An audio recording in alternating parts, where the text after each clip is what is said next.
Show. I'm Dr. Casey Holland, the host of our show. The Made to Heal show dives deep into the hidden obstacles that keep people sick, stuck, and searching for answers. From chronic infections and viral reactivations to environmental toxins, burnout, emotional stress, and nervous system dysregulation, we explore the complex roots of illness that conventional medicine often overlooks. Through honest conversations, patient stories, and interviews with leading experts in functional and integrative medicine, you'll learn what it really takes to recover your energy, clarity, and vitality. This isn't another surface level health podcast. It's a journey into the real mechanisms of healing, empowerment, and transformation. Because you weren't made to just struggle, you were made to heal and thrive. Welcome to the Made to Heal show. Today I have Dr. Catherine Clinton with us. Thank you for joining us, Dr. Clinton. Dr. Clinton is a licensed naturopathic physician, educator, and author who has spent more than 18 years helping people understand health through a deeper systems-based lens. She earned her doctorate of naturopathic medicine from the National University of... While in medical school, Dr. Clinton was diagnosed with 2 autoimmune conditions and Lyme disease. This personal health crisis became a turning point, initiating a long and rigorous healing journey that challenged conventional models and ultimately reshaped her understanding of biology, health, and resilience. Through this process, she came to recognize the importance of the body's relationship with light, water, energy, and environment. Relationships shaped over millennia and largely absent from modern healthcare. She is now the founder and chair of the Quantum Biology Health Institute, an educational organization dedicated to advancing understanding of health through the emerging science of quantum biology. I'm so excited to interview you today. Let's just hear a little bit about what really got you into quantum biology. That's a great place to start because I was actually in my second year of naturopathic medical school, and I was in a place where my life was kind of unraveling. I was diagnosed with 2 autoimmune conditions, Lyme disease. I was having panic attacks that would just come out of nowhere. And I was doing clinical rotations underneath a physician who was also my physician, Dr. Satya Ambrose. And she urged me to look at psychoneuroimmunology, how our thoughts and emotions impact our health. And at the same time, I was looking at mitochondria 20 years ago, over 20 years ago. And I was looking for something new, and mitochondria were new and emerging on the scene. So I was like, okay, maybe this will help me heal. And at the same time, I came across some new research out of UC Berkeley from Graham Fleming and Greg Engel about quantum mechanics in living systems, where we thought that was impossible. And those 3 things just opened my eyes to this expanded understanding of how the body works, past this chemical mechanical model, which we know to be true, but there seems to be another layer to what's happening in the body and to how we can affect health. Relate to you in a couple ways. I also had a major health crisis it was about my second year of naturopathic medical school. It's a good place and a tough place to have a health crisis when you're, you kind of feel like you're really failing when your own health is not cooperating. What a powerful, you're talking like where mitochondria, we didn't really talk about them a lot. And I think back to how much medicine has changed and where we're at now, there's really a really big difference. That if this is the first time they've heard quantum biology, what does that really mean of health and the body? Sure, it's really another layer to how life is working. So we've been working under this chemical mechanical model. So if we have health, it's chemical balance, and disease is a chemical imbalance or deficiency. Mechanical alignment equals health. If we don't have that, we can do things like surgery. So that's what we're really used to thinking about. Things in the body coming in direct physical contact, leading to measurable biological action. But there's something more.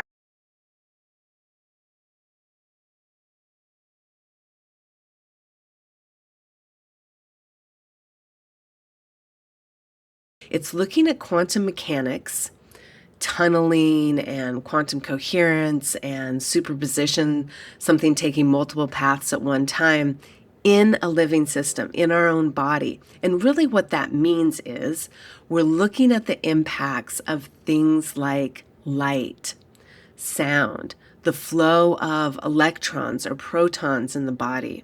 We're looking at fields of energy like electrical fields, magnetic fields, our thoughts and emotions, how these things produce also measurable biological action. So it's just this expanded way of looking at the body that gives us more tools, which is really important because we're in the middle of a epidemic of chronic disease right now, and we need all the tools we can utilize. So it's really looking at these unseen waves of energy and information that guide life. If I want to send you a message, I can send you a letter, and that's tried and true. We've been doing that forever.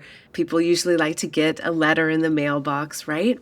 But if I want to send you a message right now, I will text you or I will email you, and I will send you that message on those unseen waves of our Wi-Fi to communicate almost instantaneously. The same thing's happening in the body. And it's important that we understand this and start to utilize this in our protocols and our approaches to health and disease. Yeah, it really is another dimension that we're just now starting to tap into and to understand what's really interesting about it. And I've been reading your book, although I have a toddler, so I don't get to sit down and read it in large, expansive amounts of time like I would typically. All of this is around us, and it's been a part of us. So it's right under our nose, and some of it's amazing and complex, but it's also really simple. Yeah. It's right in front of us. And that's why I think sometimes when we talk to other providers about introducing this or the importance of it, that it can almost just get kind of dismissed because it's like, well, we don't need to bottle that. That's the sun. It gets minimized. And I know in my own practice, I've been trying to figure out how to help communicate the importance of these things, of light, water, sound. So let's dive in to these. Let's start with light and what you see a really big part of health for that. Circadian rhythm, we talk about that all the time. We talk about morning light, but what does that really mean? And how does it actually benefit people when they practice that? That's a great place to start because that's actually starting to kind of come into the zeitgeist, be used clinically, be used in hospitals. Our body responds to light. It is one of the primary signals we evolved with over millennia here on Earth, right? The rising and setting of the sun. And modern life has done an incredible job of putting up obstacles between us and natural light, living indoors, LED light. So when we wake up in the morning, if we can go outside, it's doing some pretty incredible things just by way of exposure to that natural light. It was 2017 where 3 researchers were awarded the Nobel Prize for their work on chronobiology, which just means how light affects life. And what they found is that almost every cell in the body has a circadian gene, or what they call a circadian clock. So as we go throughout our day, light enters the eye and it gets concentrated on that thin layer of cells on the back of the eye called the retina. It's filled with light-sensitive proteins that pick up on that light information, and that travels to the center of our brain to something called the suprachiasmatic nucleus. It's really the master circadian clock. It cues in on the light in our environment to communicate to all those cells, all those circadian genes, what time it is and what that cell should be doing. So when we go out in the morning light, and we get exposed to that light, we don't have to look at the sun, right? It's just that ambient light enters our eye and it tells our body that it's the start of a new day, that we can gently rise in cortisol and we can start to get motivated and focused, and our metabolism is cued up by the light in the morning. Our hormones get transformed. Our sex hormones like testosterone and estrogen and progesterone, they all depend on that light information saying, okay, it's time for these hormones to come on board. Our neurotransmitters like serotonin and dopamine get converted. They make us feel calm and motivated and ready for our day. Our inflammatory state, our immune system, and then all those different cells in all of our organs, our cardiovascular system, our respiratory system, our digestive system, they're all waiting for the light in our environment to tell us what time it is. And when we go out within a half an hour of waking and get that morning light, the body says, okay, I'm going to slowly start getting into my day. I'm going to balance the hormones in the immune system, rev up the metabolism, convert all of these neurotransmitters so you feel ready for the day. But usually, many of us, when we wake up, we hit the alarm on the phone and we start scrolling. We start looking at our schedule. We start returning emails, and the light from our screens and the light from most of our lighting, our indoor lighting, is LED. It's LED light that has a very narrow band of blue light. And what that tells our body is that it's noon. Our body immediately goes, oh, okay, we're late. We have to spike cortisol. We have to rush through these processes so we don't complete all those things we were talking about that happen in morning light that are so important for all those different functions.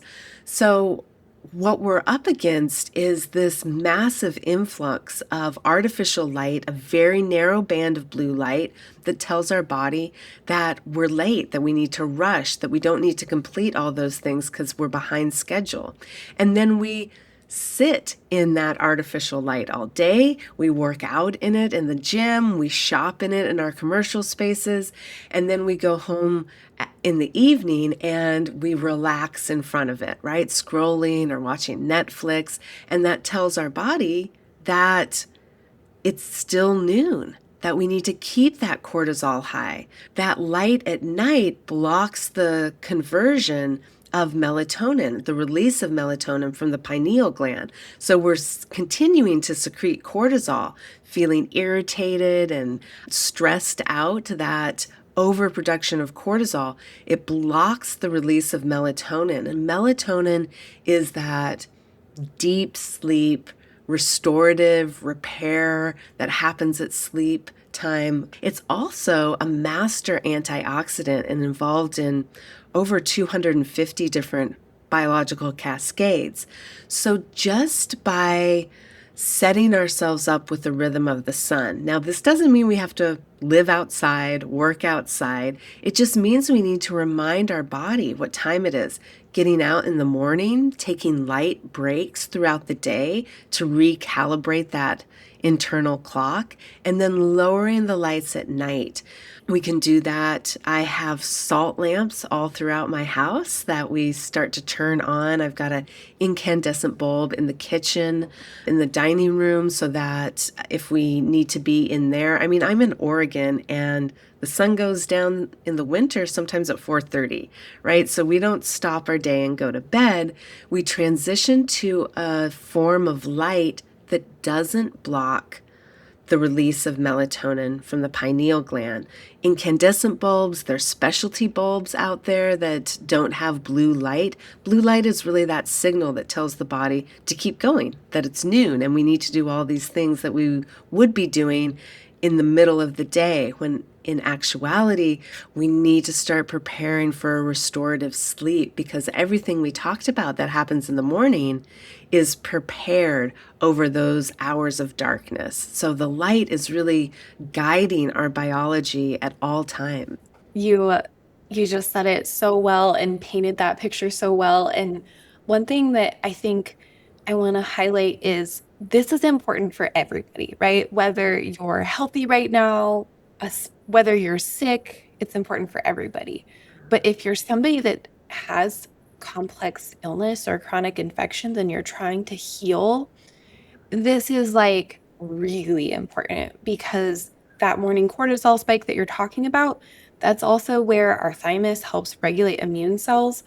And so it's really interesting because when I think about patients that I've worked with and getting their lab results back, making their perfect treatment plan to like get them better.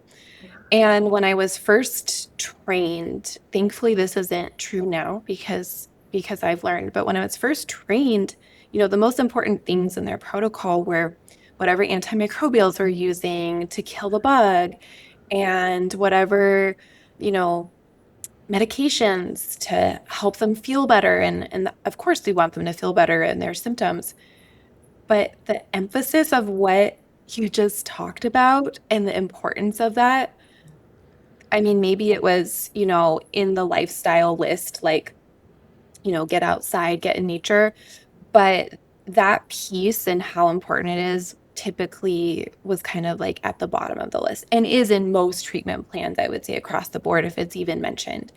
And now when I see patients, it's like that's the start. Because if the other piece of this is that when you're on a healing journey, even if you have the best medications, supplements, tools, whatever, your body still has to do the healing. So it still has to perform all these things that you're talking about. Like, it's not like, I mean, in some instances where somebody is really sick or their adrenals are completely failing and they are actually on medications to replace hormones or whatnot, that can happen and that's totally warranted. But is what I'm getting at is if you're trying to heal and you're taking all these medications and you're still not getting better, you might want to look at these things because your cells still have to work, your body still has to work, and medications can't replace that. And sometimes we are just completely in the way of the body doing what it needs to heal because the other thing of this sleep is so important for healing. So now when I talk to patients, this is like, at the top of the list. And I was telling Dr. Clinton about my own experience with light where I was living in Alaska. So, we didn't really have much light. And I really had difficulty healing until the light came back. And what it really did for me as a provider too was just do you can feel it in your body when you've gotten light. Your thoughts are all of a sudden clearer. For me, I also noticed that my body actually started detoxing because there are pathways that light interacts with so that your cells actually work and detox turns on. But for me, with what I was going through with mold, it was like everything was just sitting there. And then when I got light, I was like, oh my gosh, like I, I can tell that my body is detoxing, which I know sounds kind of, but when you're putting a lot of effort into that and it's not working, and then you're like, what has changed in the last, couple weeks? Oh, I got sunlight. So it's more than just vitamin D, which I think we all kind of know at this point. Yes, like vitamin D is so important.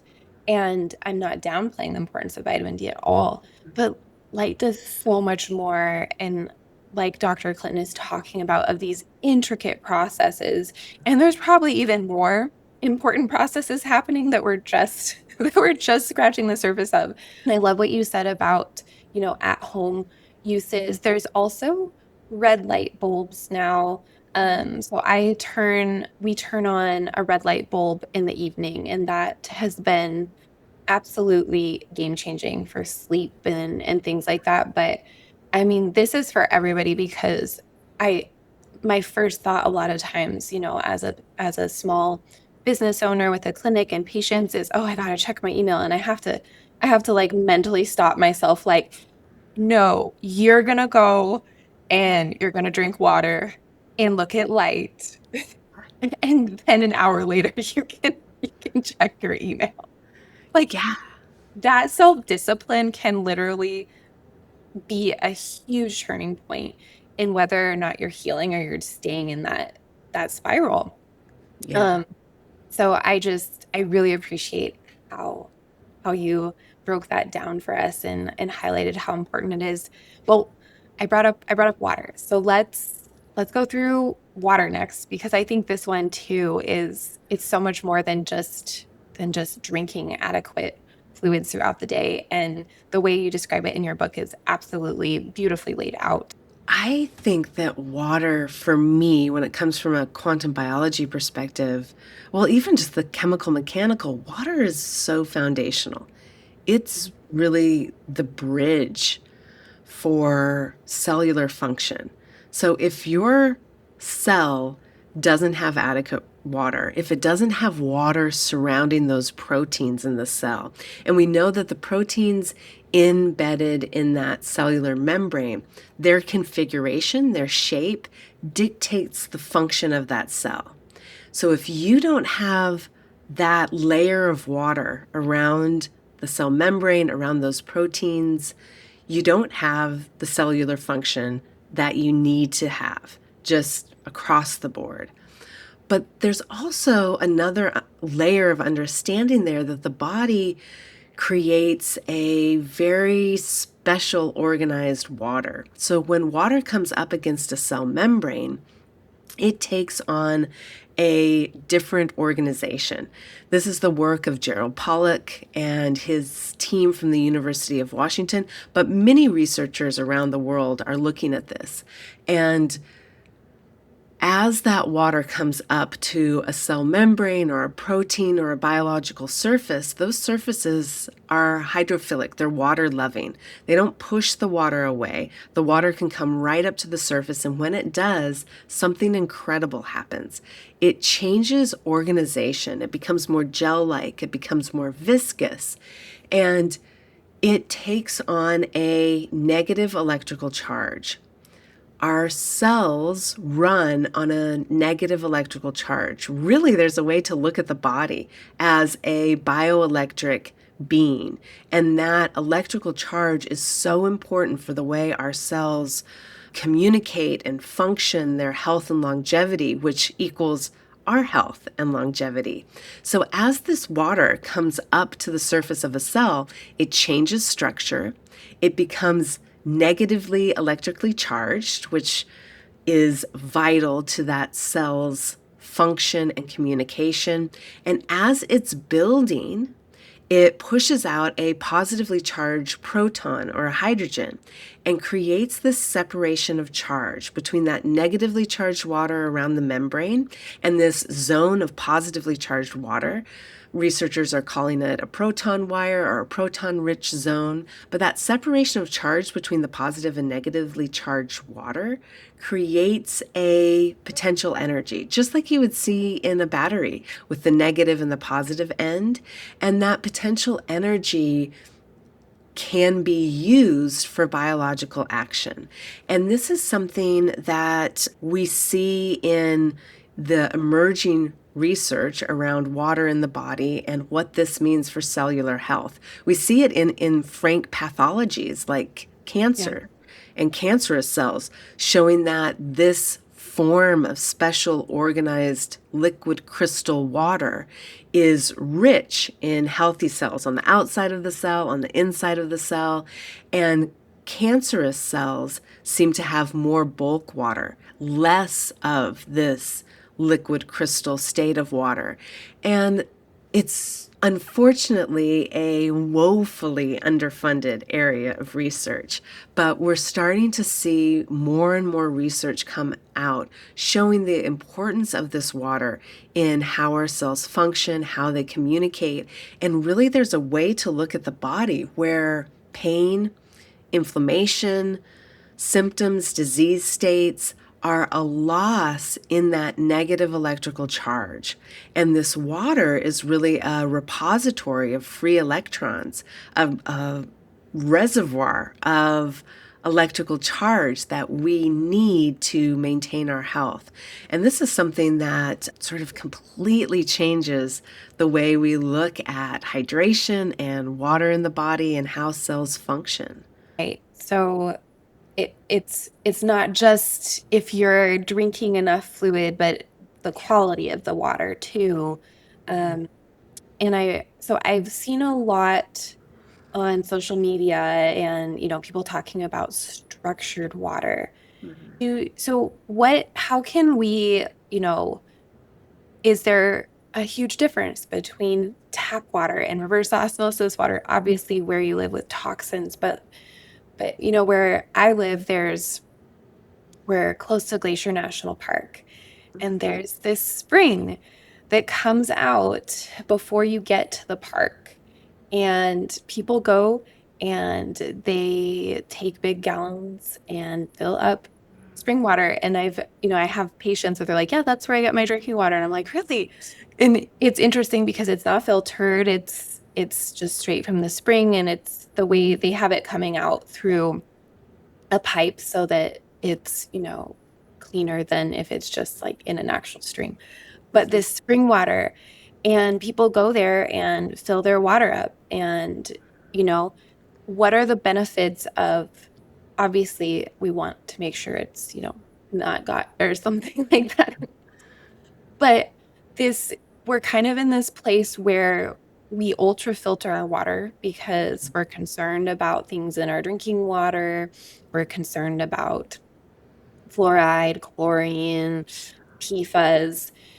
And then we're losing minerals. So we're trying to add minerals back in. Spring water is also, there is bottled spring water that you can purchase. But if for people listening, if you had to tell them like, what's the best, most realistic way to get that structured water, or that water that is going to hydrate our cells better, what tips would you have for them? I think you brought up a lot of good points just right there with what you were saying. First of all, we should be concerned about what's in our water. All those things you mentioned, pharmaceuticals. I mean, there's so much stuff in our water that we don't want in our body right now, right? That municipal water source is often filled with things we don't want to be ingesting. So filtering the water is important, but something like reverse osmosis, that's going to take all the minerals away. And just like, middle school chemistry or biology, understanding that flow of osmosis, that the water is going to follow those minerals. And that's really the bottom line for how we get water in the body, is making sure that it has some kind of mineral content that allows that absorption of the water to really be heightened. And of course, we also want to make sure it's clean. So having clean water with some kind of mineral content to match your individual needs is going to be important. But there's two things going on with water. So the water we talked about is what happens to water in your body when you're hydrated. And that buildup of that negatively charged water in the body, that is a interaction between a hydrated cell, a hydrated body, and the energy in the environment there. So that's being built under infrared energy. So the sun is our biggest source of infrared energy. Even when it's behind clouds, even when you're in the shade, anytime you're outside, you're enveloped in this sea of infrared energy. And that's what researchers have found builds this type of water. Our mitochondria make that water in our body. Now, there is a lot of talk about structured water on social media and the internet. And here's the thing. Water's very dynamic, and it is constantly moving configuration. Even the water within us that we're talking about, it doesn't stay there. It's bouncing between different forms. And that form of structured water in the body has the ability to capture, hold, and transmit energy. But it doesn't have to stay that way, right? It's like if I pass a torch to you and you pass it to the person next to you, we don't have to keep holding the torch for that energy to be passing, right? It can pass from place to place, and that energy is moving throughout the body. Water in a glass or a bottle is going to be very dynamic. It's going to be changing structure. The hydrogen and the oxygen in that water are always dancing. they're being cleaved, they're rejoining. So this idea of structured water being able to maintain that form, and then we drink it, and then that structured water goes to our cellular membranes, it isn't 1 + 1 = 2. The research seems to be showing that if we have some kind of energy in our water, so we can call it structured water, we can call it energized water, we can call it coherent water, and it gets that energy from being exposed to a magnetic field. It can get that energy from being vortexed, just like a natural spring would do. It can get that energy from different exposures to the infrared energy in our environment, like sun tea. Gerald Pollack did an incredible research study where he found that actual tea leaves help increase that structured water in a glass of water. But when we drink it, it's going to be going through all different transformations as it enters the body, as it goes through digestion and absorption. But what the research is saying is that that doesn't seem to matter. What matters is if that water has energy, that energy is transferred to the body. And there's an abundance of research out there on structured water and agriculture. It increases crop yields, it makes them more resilient to disease. Less water is needed to water the crops.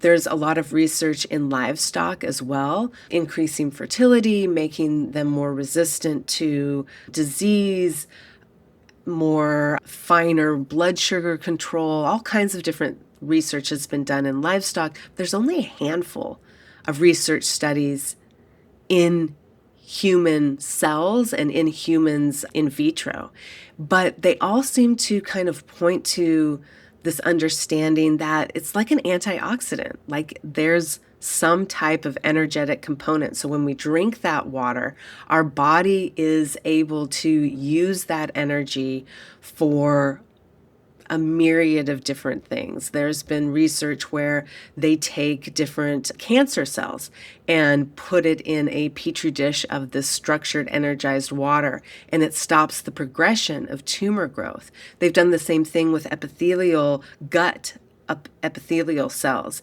and they show that the cells maintain their integrity, they maintain their connections and the tight junctions. They've done in vitro studies with this water where people are drinking it. They've shown an increase in heart rate variability or a increase in vagal tone, really looking at the nervous system and how this water might be helping with nervous system regulation. Same thing with blood sugar control. There was a loss in visceral fat. And there's a handful of studies out showing that it seems to be increasing mitochondrial ATP production, our cellular energy, also helping with the composition of the microbiome and decreasing different markers of aging like glycans. And so, I really hope that in the next few decades, this area of research gets more funding so we can start to really tease apart what's happening, what is the mechanism. But it kind of looks like hydrogen water, right? That the extra hydrogen in the water acts like an antioxidant or a vehicle to give the body energy. The same thing seems to be appearing in the research with structured water. That's just, I think the thing also with things like light water is that this is something that we're doing all throughout the day, right? We're drinking a sip of water all throughout the day. It's literally life-giving. And so when we think about even subtle changes because of the frequency and the amount that we are sustained by this, that kind of changes the importance of it. And so when we think of water, it's like we drink that every single day, right? And if you are not hydrating properly, so you're not, getting enough water, I remember when I was actually probably in medical school when you're just so busy, like going between classes, going to clinic, and I'd be like, oh, I forgot my water bottle. And then it's like, oh, I didn't drink for 3 hours. Like little, if that happens frequently or whatnot, adds up. And so even if we don't have all the details of the best form of water or whether it needs to be structured for the best benefits, I think just reminding people of the importance of being hydrated so that their cells can actually signal correctly. And also that relationship that you're talking about with the infrared and light, the more that you are outside in the light and you're hydrated, there's that benefit there. And so these are things where you don't have to have some fancy like water structure. If you can get amazing spring water and you have access to that, like by all means, more points to you. But what I always tell patients to do is to go to ewg.org and go to type in their zip code. There's an area where they can type in their zip code and see what toxins are mainly in their area.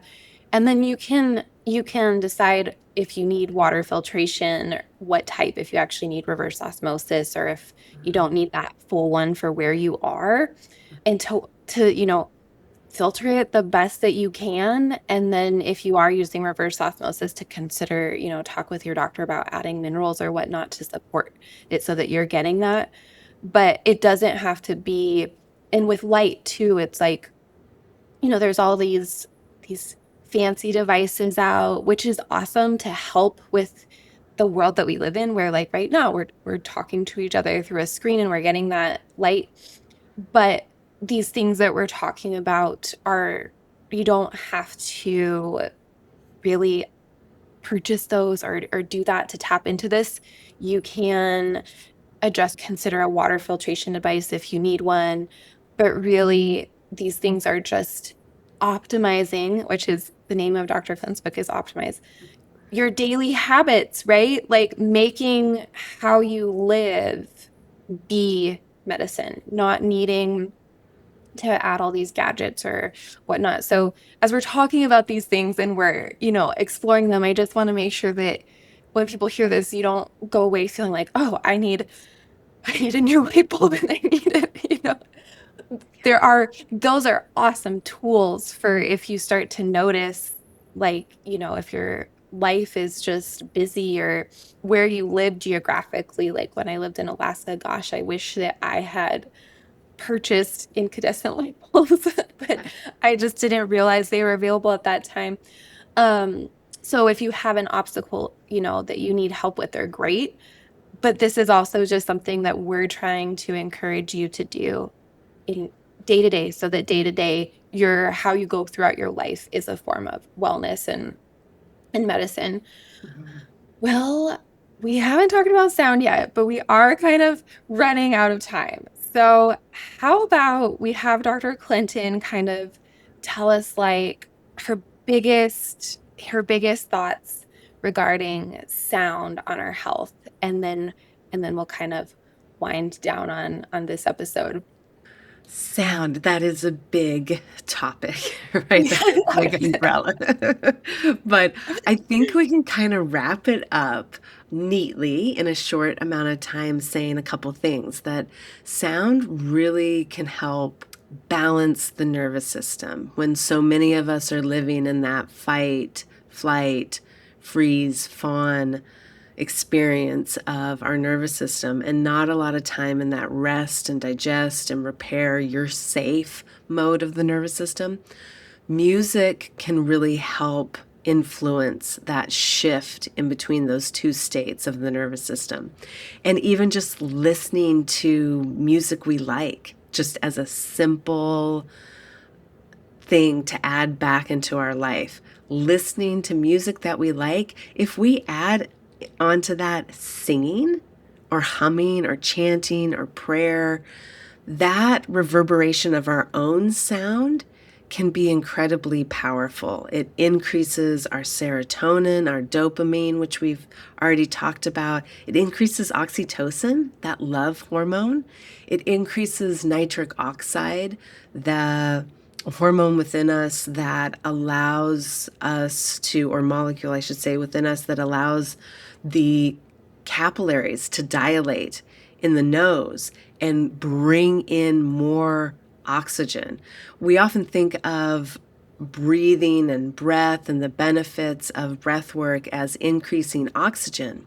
But really, if we don't have enough nitric oxide in the body, we don't release that oxygen. It's really a relationship between the two.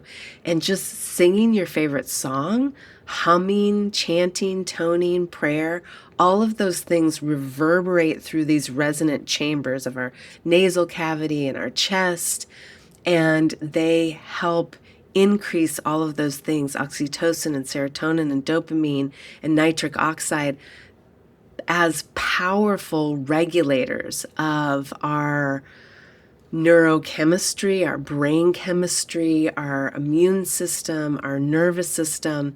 So we can spend a long time talking about the different science and the different sounds and the different frequencies, or we can just say that turning on music that you like, singing out loud to your favorite song can be powerful medicine. Beautiful.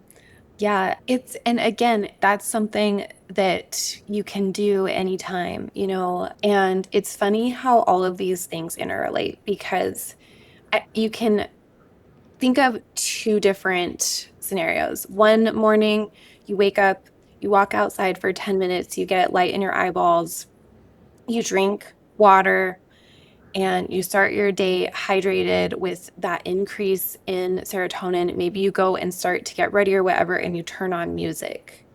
Think of how different you're going to feel like if you did that every day for 30 days versus if every day for 30 days you woke up and the first thing you did was look at your phone and then you started responding to emails so you never made it outside or did any of that. Because and that picture that Dr. Clinton was talking about, where once you look at that light and your cortisol is going, oh, I got to rush, rush, rush, then you're not going to think to turn on music or to sing or to slow down and really drink a full glass of water. Think of those two different things. And each day, typically we're in one of those categories. Like typically we just are kind of on auto in one of those categories. And if you are in the category where you're, starting work, getting into that mode right away, try switching consistently for 30 days and see how you feel, because I guarantee that no matter what your health picture is, like no matter what infection, what toxins you're dealing with, that there will be some improvement for you. Or if you're not sick and you're just wanting to optimize your health. And these are the things that really make a difference for long-term health and what diseases present. I'm not saying it's everything or that germs aren't a problem or anything like that, but it really does make a difference. Yeah, absolutely. Okay, Dr. Clinton, what do you want, if you had one thing that you wanted people to take away from today, remember from this episode, what would it be? I think you brought it up, that it doesn't have to be hard, expensive, the latest trend. It's really returning to this understanding of what it means to be human, getting out in the sun, having a relationship with the rising and setting of the sun, having a relationship with the natural world, having a relationship with your own voice. All of these things are so overlooked and underrated, and they're really the foundation from which we go about our daily life in pursuit of health and happiness and longevity. They are the primary movers before chemistry and what we're putting into the body, which those are important too. But to ignore one is really going to put us at a deficit. So it doesn't have to be hard. It's something we can fold into our daily routine and our daily habits that has an enormous impact on our health. Absolutely. Thank you for joining us today. Where can we find you? Absolutely. I did not get fancy or creative with my name. I'm just Dr. Catherine Clinton. That's where my website is, drkatherineclinton.com.